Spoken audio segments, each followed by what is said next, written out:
Well, en is weet u, ik fear maar laatst kan als hele radio na geldtakte, if jou trefse, ik op na mijn if jou lente, could je hagort glaku le post and commissioner Changa en ja wil se kahar.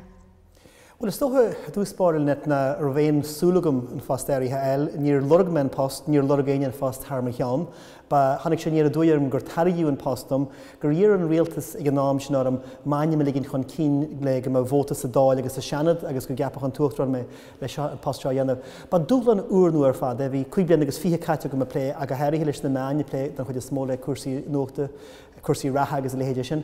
Marsin ba iracht urnuer fad hil me gur post spatial duglan nach a gest mar gur rud urnu vi sha vi 8 tangi nu tokisteach o yaskan choran agus da warsin vi post go chruhu go rachtul fi nacht post duglanna agus warte me gur se go mai go bulu fi agus iracht yana yana. Agus could you bunch of mahagat snahak lena shin.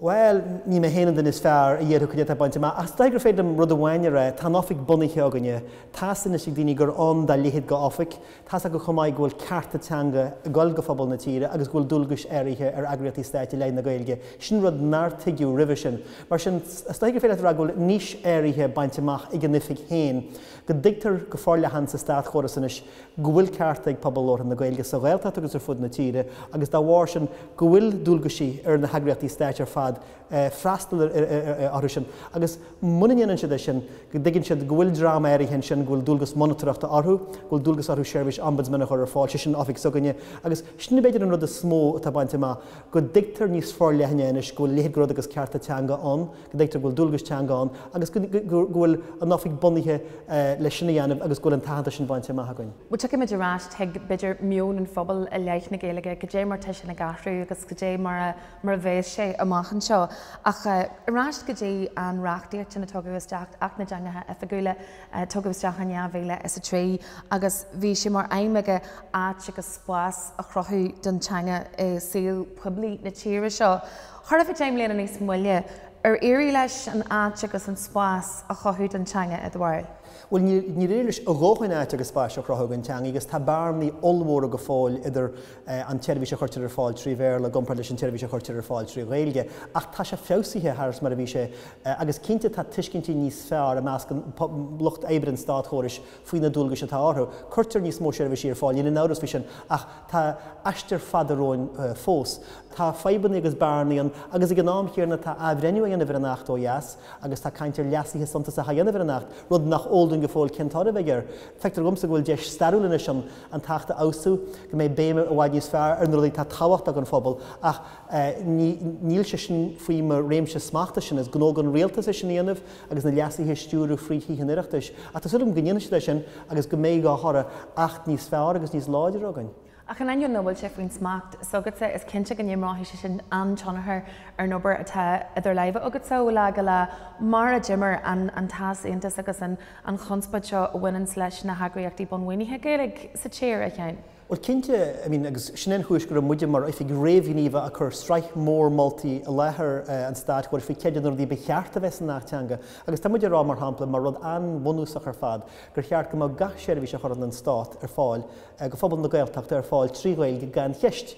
Gwil sé dí céalaí man bhil sin fear, mar ní féidir a bheith súil go maríon teanga mar hanga bheo pobal sa gailteacht má chuirtar brúar phobal na gailteachta béir le rán agus iad déile leis na Gardaí, leis na Commissioner Income, le locht leasa hóisialaí, le locht sláinte leis na húdra seáitiúile, gur gachamuid mar bhunchéim a maithas amach in san 8 leasíthe méid sin a bheith an. Well, in aon go bhfuil sé go thomlann faoin smacht sogad tá agad achanaí den chanéil sin a chóirt ad leis an aireacht agus a chur faoi bhráid an bhfuil a chéin agus an tír ó dheas ag follant ó chiomh na heagnáíochta de ó chiomh bachtanis de agus tá agad an arca chéile leis an Eorp agus go hairithe leis an Jarmain.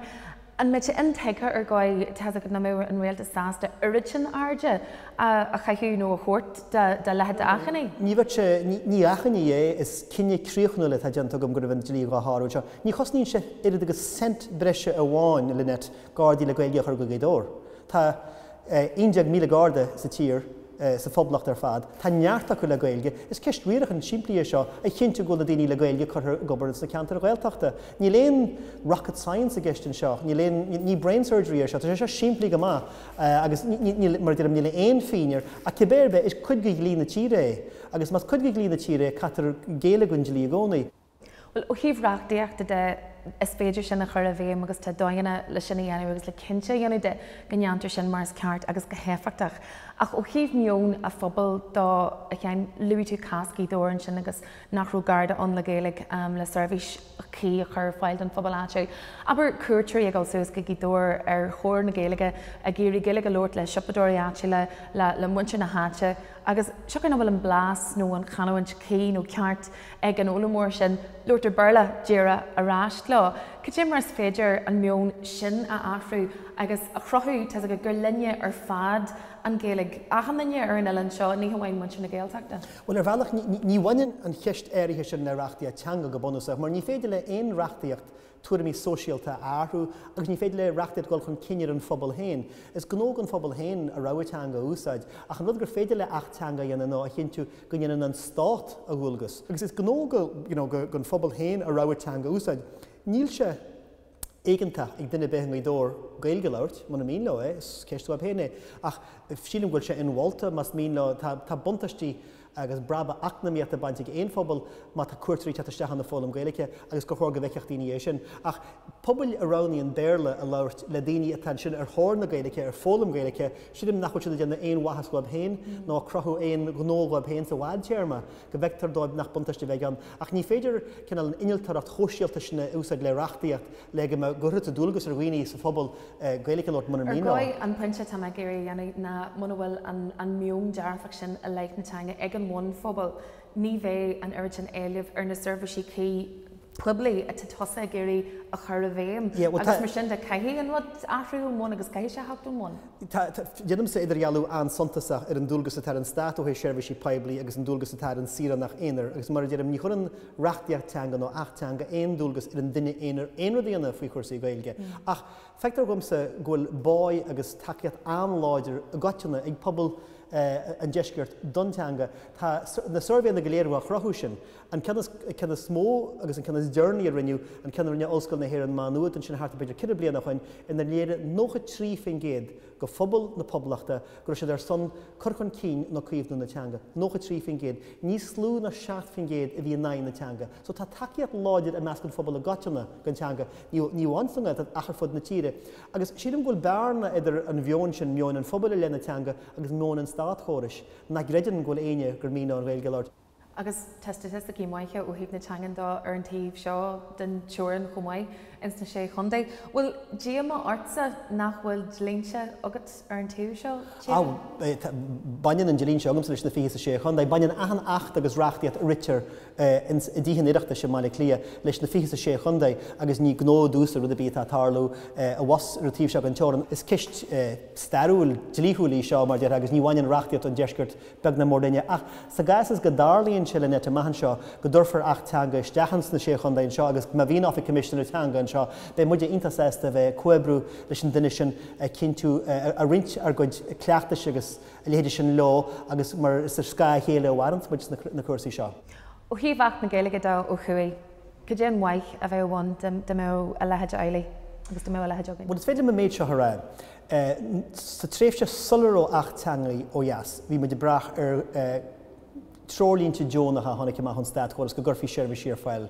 Bhí sé Jonach ní bhéon bhnas rachtúil na dilíú le, agus sé féann scéal gúir me deach jas gur dearnú neamháirdearú. Ces móirte go bheith an agriíocht a ádearú mar jaachleachtas a bhhar mór rinne idir neamháirdearú. Bhí febelan ní bhéon bhhaintarach dhéanamh le cinnte gur se gur a bhaim, níor chrocha sé éon cheartta an phobal mar gur se Jonach, go ddígur tugusteach reachtaíochtteanga ó jas níor curú bonus be ceart fírinne dar riire le ceartta teangan phobalin sin, agus níor legu éon dúlagus gur ar dlí ar na hagatí stáid. Mar sin thóg sé an tréifse sin go ddígur tugusteach ach teanga ó jasúine, mar da bhhac fósa gan reachtaí teanga as muid de brachar chrálínte Jonacha bheith muid fósan san átíana agus níomhah seirbhísí go gur ar fáil. Has de reachtas a jasúin. Don tíar go féile mar ra agus ní me geidir man láidir chuir isteach gúsaí na sé chundain seo bar riachtan as dúine reachtaí teanga bheith hagann le éon cheartta teanga a chrothú an phobal nó éon dúlagus a chur ar agriachtaí stáit. Well, a caiintear ceartatanga a cheann dibir tú a gosafó le garid sin átar flé tú le mintangathe a ggóhex cothú na siochanna. Could you mar a hála sé sin? Taréis an ilint hála a gosafó fagu 1,000,000 den marvan sin, tá 3,000 den fósar dhéiríon, tá rá hanga ar hangachaí ifigolaíad in Kosovónis, hartar 1.9 milliún den sin, nícha 2 géad an daoine laurin siad Albánis, 7 géad laurin siad an Terbis, agus tá rint mintangach eile nos Turkish agus Roma agus tangach eile sin. Díidir orine sráith de chearlanna a rachtal dóibh.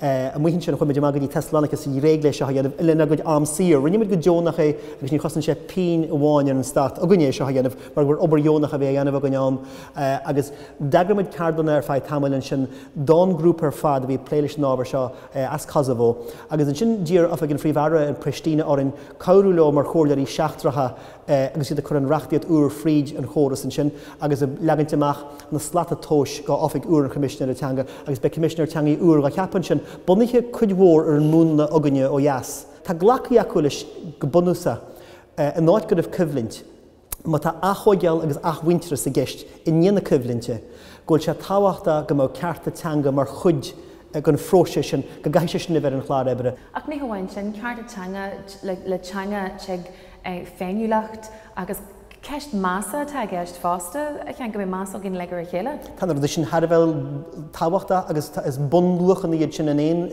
sochaí ghfuil déanlathe i réimintí. Mí na saine na bliana sehuíart a chean fógraú go mé an commissioner a teanga a si féimú ó an ombudsman í ddíireach ag an réaltas. Agus léna dhéireach sin cail sin ó an bhuiil an go gailthar an léna dhéireach sin.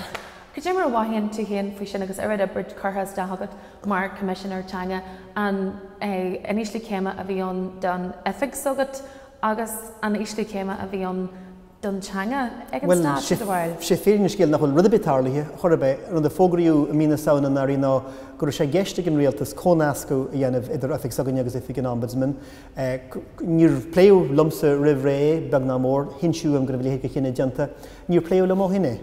Tá gáilitir feite go món rinne lurg má chuirimí héin ar an ábhar seo.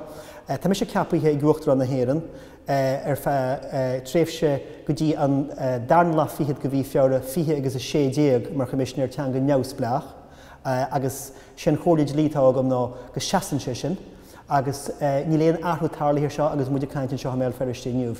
Feimíonn ifig seaganne mar a feimí mar a daimime seo an chéad lá mar institút neamhsplach omla neamhsplach agus feimím sem mar commissioner tanga neamhsplach agus síníonn mo chunra go dtí an darnla fichiad go fearra fiche agus a sé déag. Agus céthótáid agus atá sé go leanthar le ethics agat a bheith féimú go neamhsplach? Well, níl mis sé saoilú éonrad eile seachas sin. Ní dhélim gur féidir ahraíoch ar réanú eile seachas sin, agus an chóirlaid lítagam ná gan gáil bhaid scéile seo tá an cinenne seo dinta hena héin ag tícha niireachtais agus ag an nuachtarrán mé cheappa go dtí mar dearm fearra fiche agus a sé deag le neis agus marm sa dóchas gur mar sinna bhéig. A maithíonn tú an amnaí ghfuil tú ag sná in éasa a bhíon tursáir a cheann? Ní féidir ar mar agam bhíon tursa riomh mar tas agam san nobar seo. Dá mé an nobar seo forrast. Ní bhachan crack céar na baintlis, ní bhachan sprí céar na baintlis. Is obair cruaí se a bheith pléile sin réimse airithe ábhar seo, is féidir se bheith tuaisiúil cinnte in euros fé sin. Ach ní bhach éon rá le commissioner teangaí, ní bhach éon rá le reachtaí teanga, dáma corthaíocht teanga gist. Mar sin éine go spéis acu garthaíocht. Go generalta gáteanna bíocht an éon gnéag an síl, den tá cinál bh simagad sa réimse airithe ábhar seo. Is fear gailteachta ó gúchas mé, Tá mé chonaí san ghilteacht le bharrme san ghilteach go gur me 7 na déag, chuir me go dtí nóscail fe cúpla bliana sin, agus tá mé ráis san ghilteacht le trocha bliana níos mó ghilteach difriúil ghilteach na gaiileh, mar sin tuigim na ceistní tá gá léon seo dá riire agus is cástlam go mé corthaíocht teanga sa tír, mar sin má tá spéise go in obair ní féidir a riomh ágúil sé tuaisiúil. Well, tá dúlagat agus tegann tú an reachtaíocht, tegann tú an pobl, tegann tú na ceistena a bhíonnig an phobal, an bhfuil síl pálaitiúil rósa a maihan seo? Palachul, Níl na Bailar, Níl sim bíhagam sa folitiart beg maina donna tá mar dirim me capi sa fos segadí fi sa sé diag máwarim agus maram sa dóhas gur mar sinna bheith ní churme sim riamh bolitiacht mar gunna bh gníomh ar bhealach be bolitiacht. Is duine nás bleach me ní haciam le ein fartí politiachta agus ní léon sim agam sna cún sin olc mai ná donna. Mai hiú gur mí maigad. All right, Lynette, perfect. Gur maigad hen.